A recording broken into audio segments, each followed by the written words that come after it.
এবং শাসক শ্রেণীর চিন্তা করবার দায় আছে। আপনি জামায়াত ইসলামী নিয়ে কথা বলছিলেন এবং অনেকেই মনে করছেন যে জামাত ক্রমশ তার উত্থান, আপনি বলেছেন যে তারা এখানে ছিলই, কিন্তু তাদের সমর্থন বাড়ছে।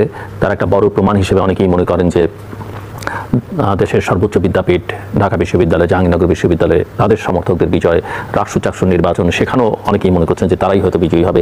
এবং দেশের সাম্প্রতিককালে যতগুলো সার্ভে বা পোল হয়েছে সেগুলো তো দেখা যাচ্ছে যে অনেকটাই তারা তাদের সমর্থন পাচ্ছে, তারা অনেকটা বিএনপির ঘাড়ে নিঃশ্বাস ফেলছেন। সব মিলিয়ে আপনার কাছে গিয়ে শুনতে চাই, কারণ এই ইলেকশনগুলোর পরে আপনার সঙ্গে আমার এই অনুষ্ঠানে কথা হয়নি, তো আপনি বিভিন্ন জায়গায় বলেছেন, কিন্তু আমি আমার দর্শকদের জন্য আপনার মতামত। ধন্যবাদ আপনাকে। জামায়াতের সমাজে প্রভাব বেড়েছে, কতগুলো সমাজে প্রভাব বাড়ার সমর্থন বাড়ার মধ্যে সমর্থনও বেড়েছে, প্রভাব সমর্থন বাড়বার কারণেই প্রভাবও বেড়েছে, এইটা সত্য। আচ্ছা, এর দুটো কারণ প্রধানত।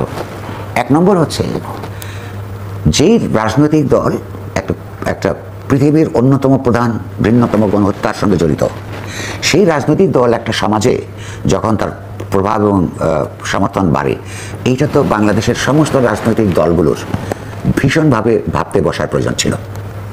কিন্তু তারা ভেবেছে বলে আমার মনে হয় না, বরং তাদের এই বিকাশে আওয়ামী লীগ এবং বিএনপি নানানভাবে তাদেরকে সহযোগিতা করেছে।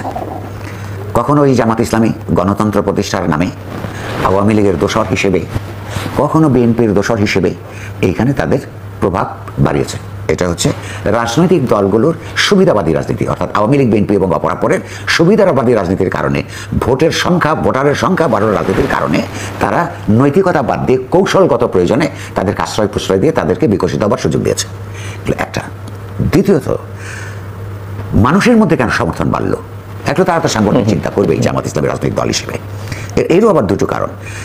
সবচেয়ে খারাপ ছাত্রও যদি সারা বছর পরিশ্রম করে, তার একটা রেজাল্ট আছে। জামাত ইসলামী 50 বছর ধরে নিরন্তর কাজ করে যাচ্ছে। তারা স্কুল তৈরি করেছে, তারা হসপিটাল তৈরি করেছে, কলেজ তৈরি করেছে, বিশ্ববিদ্যালয় তৈরি করেছে, ব্যবসা প্রতিষ্ঠান তৈরি করেছে, ব্যাংক প্রতিষ্ঠা করেছে। এইটা কিন্তু আওয়ামী লীগ, বিএনপি, জাতীয় পার্টির শাসনামলে তাদের এই নীতি সহযোগিতা এবং আইনি সহযোগিতার মধ্যে থেকেই করেছে। তাদের একটা ক্যাডার ভিত্তিক পার্টি, তাদের কতগুলি নিয়ম নীতি আছে। সেই নিয়ম নীতি আওয়ামী লীগ এবং বিএনপির নিয়ম নীতি চাইতে বেটার হিসেবে মানুষ চাক্ষুষ করেছে। এখন সুশৃঙ্খল দল হলেই গণতন্ত্রপরায়ণ দল, সেটা যে নয়, এই বিষয়ে সমাজে খুব কথা বলা হয় নাই। একটা দলের রাজনৈতিক আদর্শ কি, সেটা গুরুত্বপূর্ণ। যেমন ধরেন হিটলারের পার্টি, মুসোলিনির পার্টি, তারা কিন্তু অত্যন্ত নিয়মানুবর্তী দল ছিল। অর্থাৎ নিয়ম কানুন মেলে শৃঙ্খলাপূর্ণভাবে বিকশিত হলেই সেটা একটা ভালো রাজনৈতিক দল হয়ে যায়, যেটা সত্য নয়। এই আলোচনা সমাজে নিরন্তরভাবে হয় নাই। মূলত তার আদর্শ কি, রাজনৈতিক আদর্শটা কি, কী ধরনের সমাজ সে প্রতিষ্ঠা করতে চায়, সেইখানে গণতন্ত্রপরায়ণ শক্তিগুলির বা ধারণার সঙ্গে তাদের ধারণার পার্থক্য কোথায়, এই আলোচনাগুলি আওয়ামী লীগ, বিএনপি বা আরও যারা সরকার চালিয়েছে দল, রাজনৈতিক দল হিসেবে জাতীয় পার্টিটা কখনো আলোচনা করে নাই। সমাজে বুদ্ধিজীবীরাও আওয়ামী লীগ, বিএনপিতে বিভক্ত থাকবার ফলে পরস্পরের নিন্দামন্দ এবং প্রশংসায় নিজেদেরকে নিয়োজিত রেখেছিল। ফলে বাংলাদেশের সমাজ এই যে এক ধরনের রাজনীতির দিক থেকে অসচেতন সমাজে পরিণত হয়েছে, আপনার জামাত ইসলামী এই অসচেতনতাটার সুযোগ নিতে পেরেছে। কারণ তারা তাদের রাজনীতিতে অন্যদের তুলনায় অনেক কমিটেড, তাদের অঙ্গীকার আছে। এইটা আপনার সমাজে তাদের বিকাশের ক্ষেত্রে একটা সহযোগিতা করেছে। সাধারণ সমর্থন বারবারও আরেকটা কারণ আছে, সেটা হচ্ছে যে বামপন্থা, ধরুন যারা এদেশের সবচাইতে অসাম্প্রদায়িক রাজনৈতিক সংগঠন, রাজনৈতিক আদর্শ, তারা বা মধ্যপন্থী রাজনৈতিক দল হিসেবে যারা প্রচার করতো আওয়ামী লীগ, বিএনপি, মুক্তিযুদ্ধের চেতনা যে একটা অত্যন্ত উন্নত মানের আকাঙ্ক্ষা, আওয়ামী লীগ শাসনামলে বিশেষত তার সর্বশেষ 15 বছরের শাসনামলে মুক্তিযুদ্ধের চেতনার নামে, মুক্তিযুদ্ধের বস্তুনিষ্ঠ চেতনা বাস্তবায়নের পর থেকে বহুদূর সরে গিয়ে এটাকে একটা আপনার দুঃশাসন এবং দুর্নীতির, দলীয় দুঃশাসন এবং দুর্নীতির একটা স্লোগান, এটা এই স্লোগানের অন্তরালে যে কাজগুলো করেছে মানুষ তো এটা দেখেছে।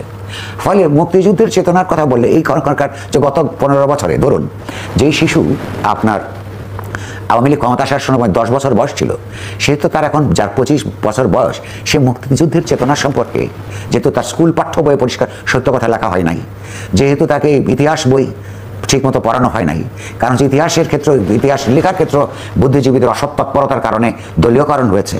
বাপ মায়ের কাছে শোনা, দাদা দাদির কাছে শোনা অভিজ্ঞতার সঙ্গে ইতিহাসের বইয়ে লেখা মুক্তিযুদ্ধের চেতনা যে আওয়ামীকরণ, সেটা সে মেলে নাই। ফলে সে বিশ্বাসযোগ্য বিবরণ বা বয়ান সে দেখে নাই, ফলে সেটাকে সে যথার্থভাবে অবিশ্বাস করেছে। এবং তার যে ইকোনমিক পলিসির ফেলিওর আওয়ামী লীগ বিএনপির, মানুষের বৈষম্য কমানোর পরিবর্তে তাদের শাসনামলগুলিতে তাদের অর্থনৈতিক তৎপরতার কারণে, অর্থনৈতিক নীতির কারণ যে বৈষম্য বেড়েছে, অর্থাৎ জনগণকে আওয়ামী লীগ বিএনপি মুক্তিযুদ্ধের কথা নানানভাবে বললেও মুক্তিযুদ্ধের চেতনাকে, বৈষম্য বিরোধী চেতনাকে আপনার কিন্তু প্রতিষ্ঠিত করতে পারে নাই। তাদের কাজ ছিল উল্টো। এরকম একটা সময়ে দেখুন, মানুষ একটা বৈষম্য বিরোধী স্লোগানকে সমর্থন দিল আওয়ামী লীগের বিরুদ্ধে, অর্থাৎ ওই চেতনা কিন্তু, আকাঙ্ক্ষা কিন্তু তার আছে। এমন একটা সময়ে জামাত অনেক স্মার্টলি তাদের কাজগুলি এগিয়ে নিতে পেরেছে। তারা যদি ক্ষমতায় পুরোপূর্ণভাবে ছিল না, সে তারা যে ক্ষমতায় গেলে কতটা অপরাধ করতে পারে, তাদের লোকেরা যে তার সেন্স অফ জাস্টিস, যে মেয়েরা আপনার এই তার ন্যায্য সমালোচনা করলো, গণধর্ষণের কথা চিন্তা করতে পারে, এটি দেশের মানুষ এখনো দেখে নাই। তাহলে আওয়ামী লীগ বিএনপির রাজনৈতিক অর্থনৈতিক ফেলিয়ার এবং জামাতের নিরন্তর প্রচেষ্টা, জামাতের সেই কৃতিত্ব তার আছে, সেইটার কারণেই সমস্ত ঘটনা ঘটেছে। ফলে এখন এইটার থেকে মুক্তির শর্টকাট কোনো পথ নাই। অপরাপর রাজনৈতিক দলগুলোকে যারা ন্যূনতম গণতন্ত্রে বিশ্বাস করে, আপনার মানুষের চিন্তার স্বাধীনতাকে বিশ্বাস করে, তাদেরকে অনেক বেশি রাজনৈতিক, দার্শনিক এবং সাংস্কৃতিক সংগ্রাম শুরুই তো হয় নাই, শুরু করা এবং বিকশিত করার মাধ্যমেই এইরকম একটা বর্বরচিত অপরাধী রাজনৈতিক দলের অপরাধী চিন্তা থেকে মুক্তির পথ তৈরি হতে পারে। সো আমরা একটু শেষের দিকেও যেটুকু সময় আছে সেটুকু সময় আর আমি জামাত বা বর্তমান সরকার বা নবগঠিত রাজনৈতিক দল এনসিপি নিয়ে আলোচনা করতে চাই না, কারণ এগুলো আপনি অ্যাড্রেস করেছেন। মাঝে মাঝে আওয়ামী লীগ বিএনপির প্রসঙ্গটাও এসেছে, কিন্তু আমি এই দুটো প্রধান দল যাদেরকে আপনি রাজনৈতিক, আদর্শিক, সাংস্কৃতিক লড়াইয়ের কথা বলছেন, তাদের করা উচিত। আমার একটু আপনার কাছে প্রশ্ন হচ্ছে, সামনে নির্বাচন, এই নির্বাচন নিয়ে অনেকের মধ্যে নির্বাচন হবে কিনা, হলে সেটা কেমন নির্বাচন হবে, সেগুলো নিয়ে যেমন সংশয় আছে, অনেকে খুবই অতি আশাবাদী আমি দেখতে পাচ্ছি, বিশেষ করে বিএনপি বা তার কোনো মিত্র খুবই অত্যন্ত আশাবাদী।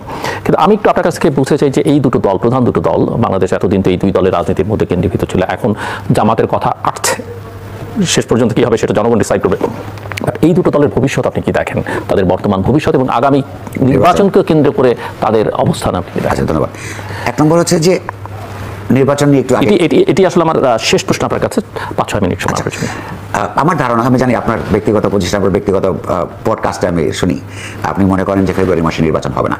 আপনি বলেন আমি এখনো মনে করি হবে না, এবং আমি মনে করি যে হলেও সেটা আসলে কোনো নির্বাচন বলতে আমরা যা বুঝি সেরকম কোনো নির্বাচন। আমার ধারণা যে ইউনূস সরকারের ন্যূনতম দায়িত্ববোধ যদি থাকে, ন্যূনতম দায়িত্ববোধ যদি থাকে এবং তার সরকারের ব্যর্থতা সম্পর্কে যদি তার সামান্যতম ধারণা থাকে, তাহলে তার সর্বশক্তি নিয়োগ করে, তার ক্যাপাসিটি আদৌ যদি কিছু থেকে থাকে, এই সমস্ত রাজনৈতিক দল কে নিয়ে, নির্বাচন কমিশন, আইন কানুন, প্রশাসনকে নিয়ে তার ফোকাস হওয়া উচিত একটা নির্বাচিত সরকার প্রতিষ্ঠা করার জন্য। এবং আমার অনুমান যে অন্তত অধ্যাপক ইউনূস, আমি এখনো পর্যন্ত বিশ্বাস করি তিনি এটা চান। ফলে নির্বাচন ফেব্রুয়ারি মাসে এটা সংগঠিত হবে বলে আমার ধারণা। দ্বিতীয় প্রশ্ন হচ্ছে, কিন্তু কথা, আকাঙ্ক্ষা এবং অ্যাকশনের মধ্যে কিন্তু তার ক্যাপাসিটি সম্পর্কে, এই নির্বাচনটার কোয়ালিটি কিরকম হবে। একটা উনি তো বারবার ইতিহাসের সেরা বলছেন ইতিহাসের সেরা নির্বাচন তুলে আনবেন, এবং এইটাই মানুষের আকাঙ্ক্ষা। সে কারণেই এত বড় নির্বাচনহীন সমাজের মধ্যে এত বড় রক্তপাত, এত রক্তক্ষয় এবং রক্তদান এটা হয়েছে। কিন্তু সেটা তুলে আনবার জন্য যে যোগ্যতা, যে সামর্থ্য, যে চিন্তা করা দরকার, সেই চিন্তার ক্ষমতা তাদের আছে কিনা, এবং যেই সমস্ত রাজনৈতিক শক্তিগুলোকে সমন্বয়ের ভিত্তিতে মোবিলাইজ করতে হবে, তার এফার্টস নেওয়ার জন্য এই রাজনৈতিক দলগুলোকে একটু ষড়যন্ত্রমূলক রাত্রের আলোচনা, আর একটা হচ্ছে প্রকাশ্যে সেইগুলোকে এই অবস্থার মধ্যে মোবিলাইজ করবার সামর্থ্য। কারণ তার মন্ত্রীদের অধিকাংশেরই এই রাজনৈতিক দলগুলোর সঙ্গে কোনো অর্গানিক যোগাযোগ নাই, কীভাবে রাজনৈতিক নেগোসিয়েশন করতে হয় তার কোনো অভিজ্ঞতা নাই।